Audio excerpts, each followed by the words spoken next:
right, thank you very much for staying with Facing the Nation. Of course, it's almost that time for me to wrap up today, but just some quick announcements.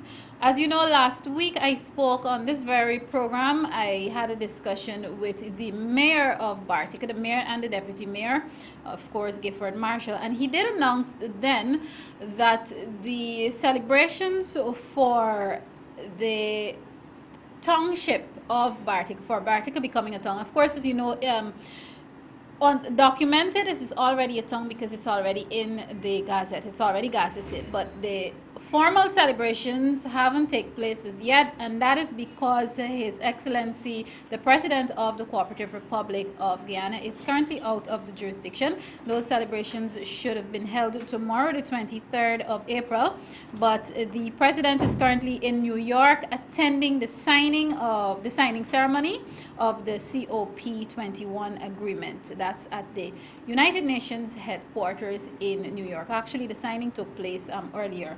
He has already signed, so he will be back soon. But the celebrations for Bartica becoming a town, Bartica gaining township status, will take place on the 7th of May instead. So that is what is happening for those of you who are really interested in Bartica's township status, and for those of you who are planning to visit and journey to Bartica. And I should take this opportunity to encourage you to do that. You can possibly make it a family event because this is historic. Bartica won't become a town again. They gain township status, so you should probably be a part of it. So on behalf of the mayor and the deputy mayor of Bartica, I'm advocating for you to use this opportunity, the opportunity on the 7th of May to visit Bartica. And it gels very well because we are almost in the month that we're celebrating our 50th independence anniversary. So all of those things can be incorporated into the independence anniversary celebration. So, and for those of you who are also expecting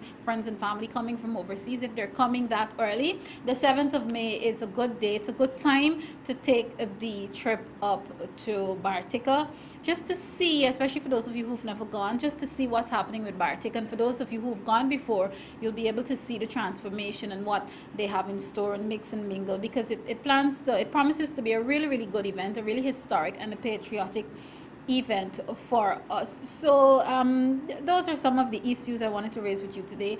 I'd like to take this opportunity, the opportunity on this program, to express condolence and sympathies to families of the deceased, especially those young people who died senselessly this week.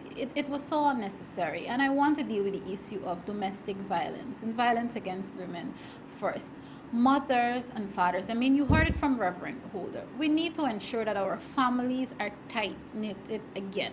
Now, yes, originally we know that the father and the man is supposed to be the head of the home, but in the sense, if it's the mother, I am begging and I'm pleading with you, talk to your sons, because it was heartrending earlier today, when I listened to the mother of the young woman who was stabbed by her boyfriend, when she talked about the fact that they have gone through so much, and they've been in the relationship for a while, and there's always some problem and some stress and some back and forth. Mothers, I am begging you, talk to your sons, and please do not wait until they reach teenage stage to talk to them. You have to start from the cradle, because when they get to a certain age, there's nothing you can do about it. And I heard that from a mother today. There's nothing you can do about it, because the mother of this young man who stabbed the young woman said that she pleaded and she begged for the young woman to leave the son alone. She even volunteered to accompany the young woman to the police station. So it gets to a point where you as a mother, or even you as a father, cannot control your child anymore.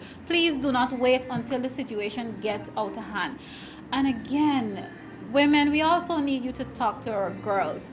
We always like to talk about what is the government doing, or what is civil society doing to empower our young women.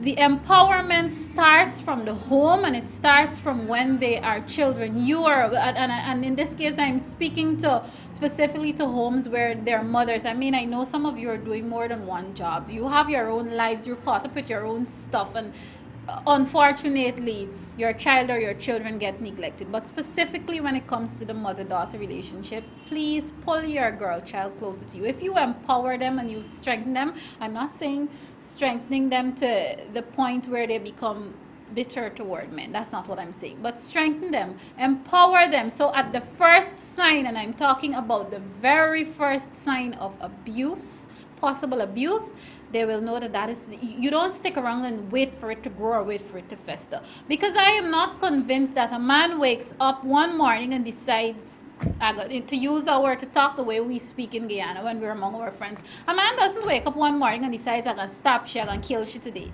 It doesn't happen. There are always the signs, and I am begging and I'm pleading with mothers, talk to your girl children and talk to your boy children. Unfortunately, that is all the time that I have with you on Facing the Nation this week. I am Malika Ramsey. Please be good Guyanese citizens. Take care of yourselves. Take care of each other. Join me again next week. And before I go again, thank you very much to the Minister of Social Cohesion, the Honorable Amna Ali, and of course, thank you very much to Reverend Noel Holder, who is a senior minister at the Ebenezer Congregational Church of Ansgrove. This has been Facing the Nation. Goodbye.